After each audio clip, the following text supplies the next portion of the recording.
So Go Fest season, as people like to call it, is almost here. This video is going to be my guide for some of the stuff that you should be targeting for boosted Stardust, XL candies for future megas, etc. For New York City, I will have one for London and Osaka coming up soon. And then once those are all out, I'll have the same thing for the global event, because these have a lot to unpack, a lot of stuff to target, a lot of stuff worth going after. So if you don't know, New York City Go Fest is happening in Randall's Island Park from August 18th to the 20th. My play date is the 19th, which is that Saturday, so if you see me in the park at all, feel free to come on up and say hi. We're getting Mega Rayquaza, Shiny Golett and Skrelp, the Pikachu, Sigilyph for the regional featured, although there's other ones, etc. We're getting Diancie, obviously. We have technically five habitats. We have the Prehistoric Volcano, the Poison Swamp, Cursed Treasures, Athletic Field, are the main four. And then there's stuff that's in every single one, regardless. So we're going to start with the Prehistoric Volcano and things that you should be targeting. So the Prehistoric Volcano has Kangaskhan, Aerodactyl with the Satchel, Dratini, Slugma, Cranidos, Shieldon, Darumaka, Axew, Archon, Heatmor, and Tyrant. At the current time of this recording, Adventure Week has not happened yet, but by the time these events happen, it will have, so everything here can be shiny, including Tyrant, which is a spawn for New York City. Amora is for London and Osaka. So what in the Prehistoric Volcano should you be targeting for XL candy? Well, we have obviously the regionals. We have Kangaskhan and Heatmor. If you do not know, Kangaskhan is a regional to Australia, and Heatmor is currently in Japan area, Asia Pacific at the time of recording, because Heatmor and Durant are specific hemisphere based. There's a lot of great stuff in this habitat for PvE. We have Axew, which yes, did just have a calm day. However, Breaking Swipe Haxorus is surprisingly good in pretty much everything. So if you couldn't play that calm day, or if you get a Shundo here or something like that, this is a great Pokemon to get XL for. It's also a pure Dragon type, so if you still need the Dragon type badge to be Platinumed, then this is a great way to do it. Darmanitan Galar form is a great Ice type in PvE. The Darumaka here is going to be the Unnovan form, which is the Fire type one.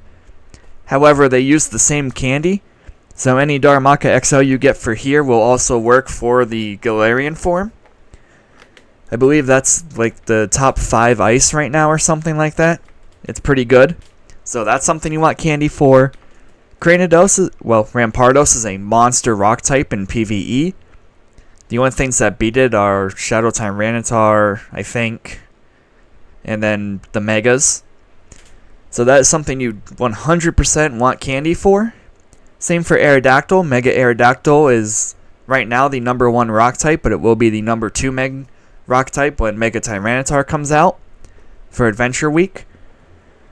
Dratini is a solid budget dragon type, because it doesn't need an elite TM to get Outrage. And then Kangaskhan, like I said, is a regional. However, Kangaskhan also has a Mega Evolution.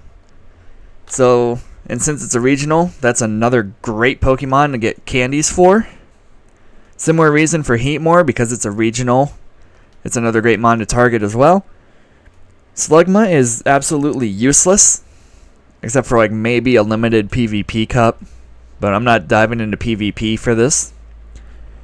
Same applies to Shieldon. It's useless in PvE, however it's a beast in GBL. So for PvE for the Prehistoric Volcano, you want to target Kangaskhan for the Mega, Aerodactyl for the Mega, Dratini, Cranidos, Darumaka, Axew, and then possibly Tyrant, because if it got better moves, it could be pretty good in things. So we're going to move into the Poison Swamp now, which has Zubat, Venonat, Tentacool, Surskit, Gulpin, Seviper, another regional, Ponyard, Venipede, Noibat, Skrelp, and Scorpy. So there isn't a whole lot in this habitat for PvE. The big thing here being Ponyard because of King Gambit in Generation 9, Scarlet and Violet. Because if you do not know, in Scarlet and Violet they gave Bisharp an evolution.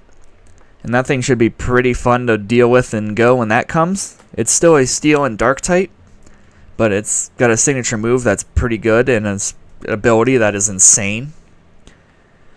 So that's the biggest target for this habitat. And then, like I said, similar reason, Seviper's a regional. Noibat's a budget dragon. But again, it had a calm day, so you may not need candy for it. Skrelp is a new shiny for this event, and that is in this habitat. So target that one for the new shiny release. But beyond that, pretty much just Noibat, Pawniard, Seviper, and Skrelp. For the Cursed Treasures, this one's personally one of my favorite ones because this is what I like to call the Stardust habitat.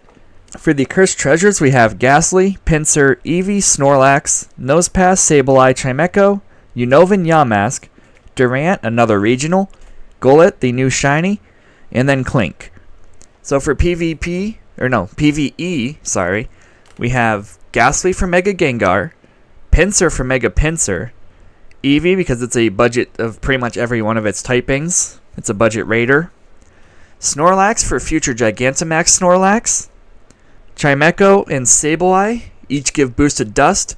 Chimecho gives 1,000 per catch and Sableye gives 750. That does stack with Weather Boost and Star Piece. Unova Yamask is a rare shiny. Clink's a rare shiny. Golett's a new shiny. And then Durant is a regional. Opposite regional for Heatmore. So the big things here, like I said, Ghastly, Pinsir, Eevee, Snorlax. And then Durant and Golett for regional and new shiny. Probopass has PvP play, I believe. Sableye is a PvP mon, but it also does have a Mega, so if you need XLs for that, then target Sableye. On top of the dust. So, pretty good stuff in this habitat to go after. Yamask Cofagrigus has play in PvP, and it usually only spawns during Halloween time, so if you need the shinies for that, then target that. However, if you're looking for Stardust, this is the habitat you want to go to, solely because of Sableye and Chimecho. Everything in these habitats can be shiny, by the way. New York City has everything eligible to be shiny except for Sigilyph, which we'll get to. For the athletic field, we have Voltorb, Cantonian form, Hitmonlee, Hitmonchan, Hitmontop, Shroomish, Makuhita, Spoink, Zangoose, Baltoy, Throh, and Lucario. So by far the biggest one here to target for is Lucario, because it is one of the best fighting types in the game right now and has a future Mega. And because it's Lucario, it does guarantee 1 XL per catch because it's an evolution. Throh is a regional, Zangoose is a regional, and Shroomish gives extra Stardust. Shroomish gives 500 dust per catch. Those are the big targets for the athletic field. Everything else is either PvP or not really useful for anything at all. So those are the big targets for each of the 4 main habitats. And then we have the everything that's in every habitat. This is the Amethyst Crown Pikachu, Unknowns ADIMNO and exclamation point, and Sigilyph.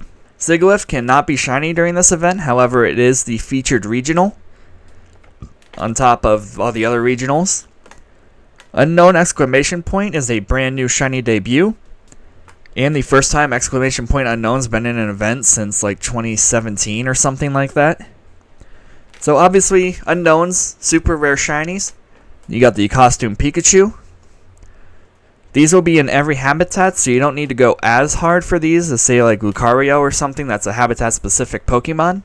So target all of these, get as many of these Unknowns as you can, get a bunch of Sigilyphs for trading with your friends and whatnot back home because that only spawns around Egypt and it's super rare. And then Pikachu is Pikachu. We have collection challenges, which we do not know what the encounter is going to be for those. We have snapshots. We do not know how many or what the snapshot's going to be, although it's expected to be Galarian Mr. Mime and or Frost Rotom.